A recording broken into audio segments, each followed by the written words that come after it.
السلام عليكم ورحمة الله وبركاته. أصحابتي دوان إذن سلام مال والبقى الدنيا كجوكتان ما أنت موضوعين وحوكو سابسيني هايوام حي جعيل واحد جعلات دوين نوعي بديهين قاعدو مركيكو قبطو واحد جعلانيسا انتو مركاد حنوستيد واحد جعلانيسا إناد مرء عافمادي مركاد فقري نقطتنا واحد جعلانيسا إناد مرء ماليالتي دران قربكو وعوري مغعير بدن لو يقان markuu ku haayo waxa jeclaanaysaa inaad heshid nafis oo jirkaagu baahan yahay way fara badan yihiin waxyaabaha bini'aadamku jeclaado ayaamaha dambe waxa Soomaalidu ku soo badanaysaa jacayl foolxun oo ku salaysan qabiilkaaga maanta qabiil hebel buu boqolaal ka dilay waana wax Allah laga magan galo markaan u soo guda galo midka banaanada doobka jecel yihiin ka hadalkiisa ee ah kan ku salaysan baahida labada qof isku qabaan ee qaata magacii guud jacayl caashiq wixii la mid ah jacaylkaas wuxuu u kala baxaa labo jacayl dhawanteed ah iyo jacayl dhab ah jacaylka dhawanteedka ah waa jacayl ka abuurma baahida qofka jirkiisa uu qabo qofka kale ee ka duwan ee lab ee dhidig kala ah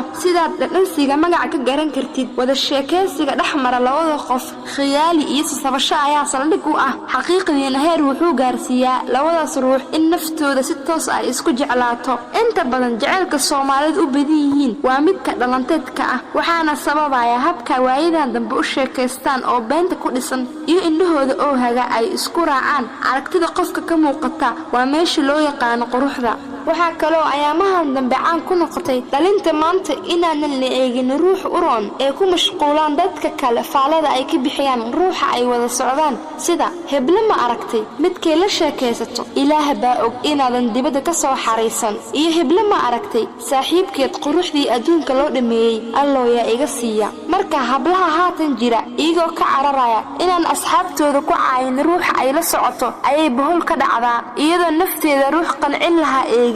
eegaysa ruuxa dadka kala qanciya waana arin qaab daran sababtoo ah waxa muhiim ah nolosha guriga aad kula nooshahay ruux aad dooranaysid ee dadka kala guriga wax kuugu qaban maayaan hadaad ku dhiban tahay waxa kaloo jirta in sheeko dhalanteed ay ku wada socdaan labada ruux ee indhahooda haga iyo dadku ku xeeran qiyaameyntooda waxaana iyadana dhacda marka gabadha wiilka ay la sheekaysato ku balamaan inuu yimaado gurigooda markii la gaaro waqtigu ku soo beegnaa guriga ay wixii nadiifisaa aqalka oo dhan meel kastana waxay ka dhigtaa nal waxay kaloo nadiifisaa dabcigeeda oo waxay iska ilaalisaa wax kasta oo ka xanaajin kara wiilka ay la sheekaysato sidoo kale wiilka dharka nuucu ugu dambeeyay iyo barfuun ayuu isku soo buuxshaa wuxuuna soo nadiifiyaa dabcigiisa wuxuu iska ilaaliyaa wax kasta oo gabadhaas dhibsan karta waxaana markaas isku yimaada laba qof aadamoodid malaa'ig dabci wanaagooda waxaana meesha iska baxaysa abuuristii Rabbi ku abuuray ee ahayd dabcigooda qof kasta u gaarka ah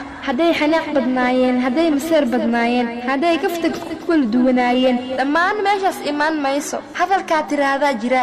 kaaga ka sii daran baa la isku daldalaya jacaylka dhabta ah isagu laftiis kama marna u baahnida rabitaanka qofka ku abuuran ee inuu raadsho waxa Rabbi ku abuuray ee u baahan inta afka qurxoodna lagu yiraahdo dareen wuxuu kaga duwan yahay kan dhalateedka ah qofka waxa haga maskaxdiisa iyo qalbigiisa ee indhihiisu ma hagaan waxaana soo jiita ruuxa kala dabciisa isagoon ama iyadan u aabiyelin muuqa qofkaas uu leeyahay ee Allah u abuuray markay sheekaystaan labadaas ruux ee qalbigooda hoggaanka u yahay sheekadooda dhaqso uma dhamaato iskumana caajisaan been iyo hadal aan qalbiga gaarsiisnin iskuma yiraahdaan sida shankaroon iyo lixkaroone la'aanta abaar la'aanta dhimashaan ka xiga waa halkii gabiyaagii ka yiri fool wada qayxan iyo qosol aan dibnaha gaarsiisneen oo la isku qarinayo duulkaas qalbigooda hagaayo malaha dhaqanka noocaas ah waxaa maalinba maalinta ka dambaysa is soo jiidanaya dabcigooda markay kala maqan yihiin waxaa ku soo maaxanaya hadalladii ay ku sheekaysan jireen dhibna waxaa ku noqotaa intay kala maqan yihiin jacaylka dhabta ah waa naxariis qofka Rabbi ugu beeray qofka kale oo ku beeranta qalbigiisa wax kasta oo xumaan ama dhib ah uma ogolaado in qofkaas oo jecel yahay ay gaarto haba yaraatay ama ha weynaatee wuxuuna u soo dhow yahay kan waalidka ilmihiisa oo u qaado oo ah naxariista eebba ku beeray waalidka caruurtooda ay dhalaan jacaylka dhabta ahi wuxuu kaloo dhex maraa laba qof oo saaxiibay ama wada rag ha noqdeen ama wada dumar ha noqdeen ama dumar iyo ragba ha noqdeen iyagoo damac dareen kala dhex gelin runtii labadaas qof oo ku saaxiibay walaaltinimada damac dareen ma dhex maro markay kala yihiin lab iyo dhidib inkastoo saaxiibnimada dhalisa jacaylka dhabta ah aan Soomaalida lahayn wuxuu ku badan yahay jacaylka saaxiibtinimada ahi qaaradaha kale labadaas ruux ee saaxiibka ahi naftay isku huraan jacaylka walaaltinimo ee dhex mara awgiisa gabagabadii jacaylka dhabta ah waa naxariis Rabbi labada qof qalbigooda dhex dhiga oo xumaan iyo lugooyo ka xalan marka Soomaaliyeey ogaada hadii indhihiina idan hagaan oo aydan maskaxdiina iyo qalbigiina aadan isticmaalina way adkaanaysaa inaad heshaan lamaane kula qaybsada nolol qurux badan waana ku mahadsantihiin daawashada fiidiyogan assalaamu calaykum wa rahmatullaahi wa barakaatuh